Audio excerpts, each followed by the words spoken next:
Hi everybody, Mature Simmer here. So welcome to another edition of the Non-Aviator Flight Sim series. So in this episode I wanted to briefly get you familiar with flight planning using Simbrief and or Navigraph to try to put things together.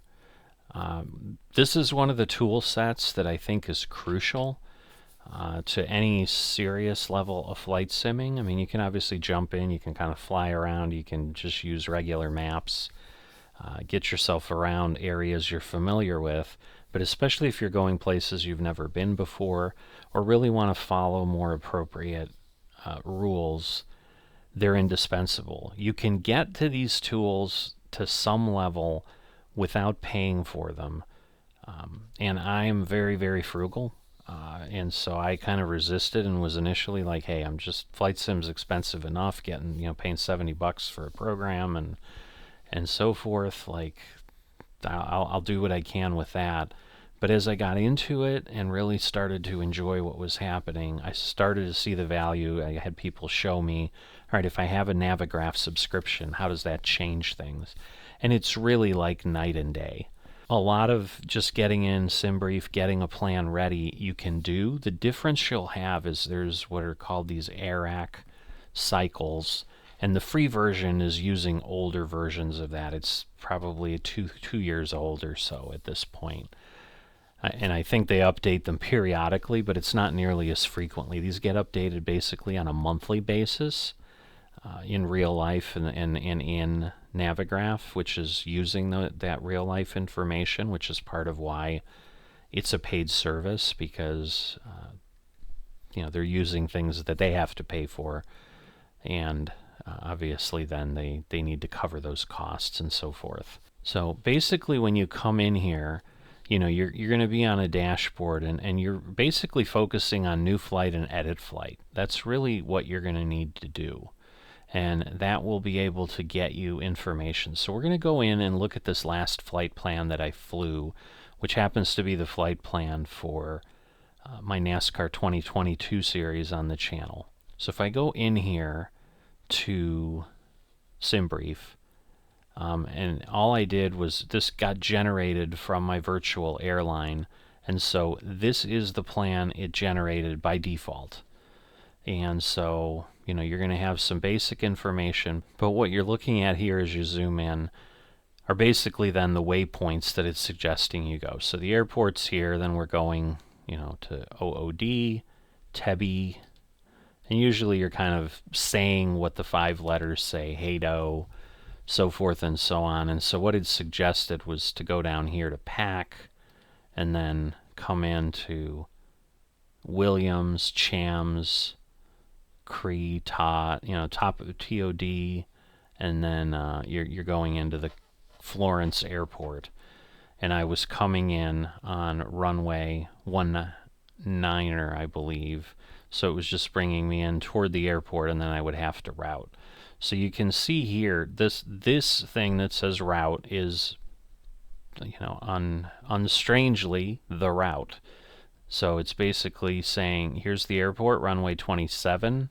Here's the other airport, K-Flow, runway 19er, and then everything in between. So those points we saw, OOD, TB, Hado, Tripod, Crippler, PAC, Williams, and then, on and on. And then these DCTs just mean direct. So all that's doing is just, it's going from this waypoint, direct to that waypoint, direct to that waypoint. As the crow flies, as you fly, that's where it's going. A lot of these other things will default in. So again, if you're a non-aviator and you're intimidated and you don't want to play with things, you don't really need to worry about it. You just literally come in here. So let's say, and you can see red things are what you need to do. So to some degree it wants to know what kind of plane you're flying. So we're going to go ahead, we're going to pick the CJ4, and let's say we're going to go from KORD to KDTW, which I believe is Detroit. There we go. And you can see what it's suggesting is this flight plan for where we're headed. And it's a bit of a roundabout way, and sometimes that is what you get in aviation. So when you're planning out, what you can do is there's these suggested routes. Normally it's giving you what is the first one. You can then see, here's one that's a little more direct. That's up there. That's even further up. And that's a little, a little bit lower down and so forth. And if waypoints you want to go, you can type them in, you can paste them in and so forth. But let's look at this one, for example. So, this one's taking us out, and it's, going across the lake and then kind of straight across the center of Michigan. And so you can see, you can pick departure runways, and if you change those, it's going to give you different options. The other thing you can do is you can view all, and so you can see the green ones are real world. So these are actual routes that real planes take. And then you'll also see things that people generated in Simbrief, for example. So, you can try all those, like for whatever reason this person decided to go way down here and up. That one basically very similar to what we had. That one's a little bit different, heading a bit more north before it comes back down. And then this one just had a very detailed set of points to get up to the airport from the south, and so forth.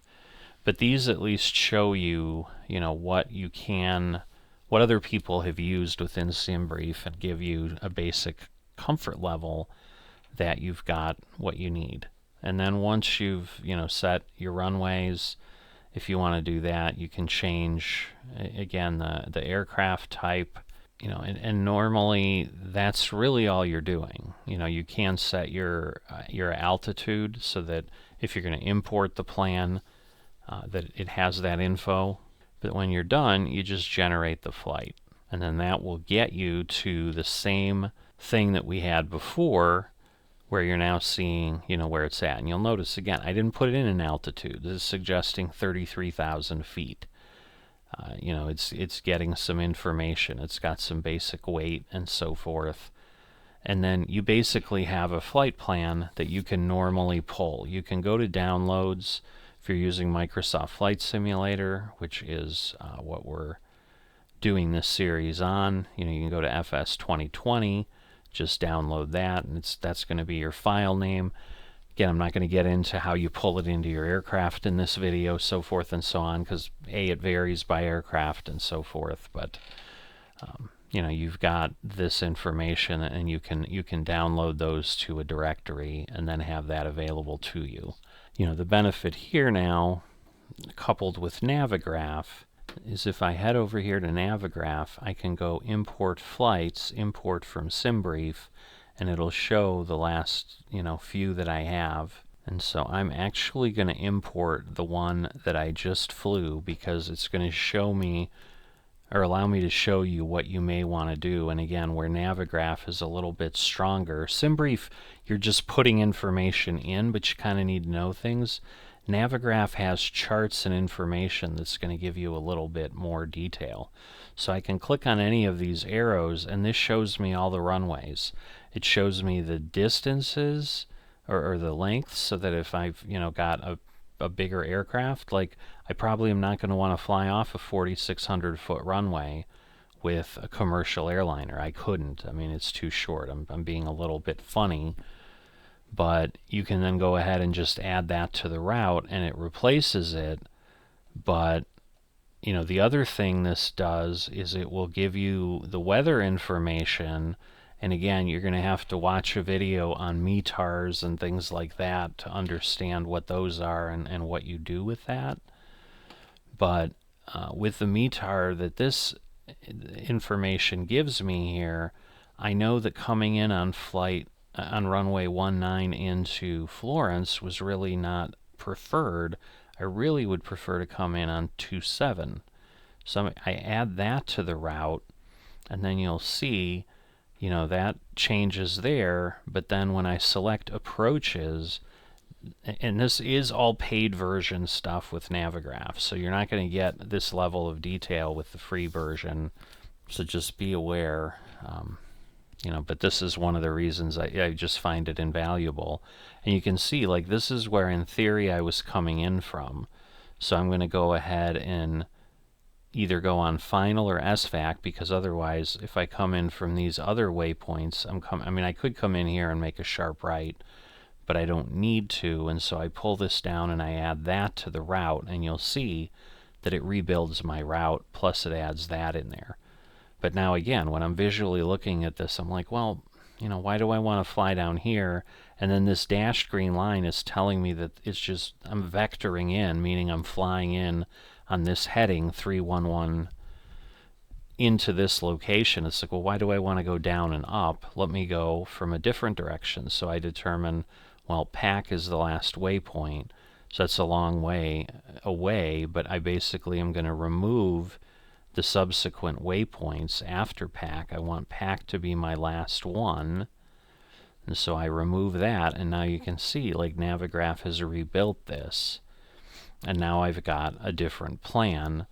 And then I can use this pencil to basically take this and go back to Simbrief, and I can edit my flight here. Well, hold on, I'm editing the wrong flight, so let me go into this one. So I'm going to edit the one that really makes more sense to edit. And yes, if you're updating things, it's asking if you want to use the current or later time. So I'm going to enter that in there, and then analyze the route, and now you can see it's showing, coming in there and what I'm doing, and it's changed now. It doesn't bring me down here and over. So that's how you then can move it from Navigraph into Simbrief, but you've got that capability, and they're connected because Simbrief is owned by Navigraph at this point. That didn't used to be the case, but they're all heavily tied in together. But that is, in a nutshell, very, very quickly, how you do the basics of using Navigraph and Simbrief to get yourself some sort of a flight plan. So, you'll start in Simbrief. Usually that will usually be enough. That's also free, so as you're getting into flight simming, I used Simbrief all by itself for quite a long time, and then used SkyVector for the charts instead of Navigraph, since Navigraph is a paid service to really get anything of value. But SkyVector, if you're flying in the US, will give you a lot of the same type of information, just not the integration. And you can't do this type of detailed planning as easily there. Hopefully this gives you enough information to understand a little bit about what you can do.